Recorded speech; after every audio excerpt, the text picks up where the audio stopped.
Hey guys, today I'm going to tell you how to change your name on Facebook app. If you are using Facebook or now you want to change your name, so let's see how can you do that. You have to simply open your Facebook app and here just tap on the menu option in the bottom right corner. Then tap on settings and privacy. Tap on settings here. Tap on account center. Then tap on profiles. Tap on your Facebook profile here. Then tap on name.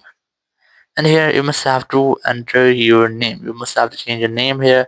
And once you have done, your name will be changed. But there's an issue.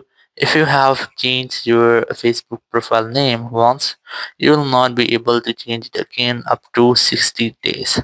So after 60 days, you will be able to change it again. So you can see I have changed my name. Here you can see your last name change was 1 December, and now you are unable to change your name. So after 60 days I will be able to change my name until I'm not able to change the name, but you can easily change your name from here if you haven't changed your name before. So in this way you can easily change your name on Facebook. Thank you very much for watching the video. Until next video, bye bye.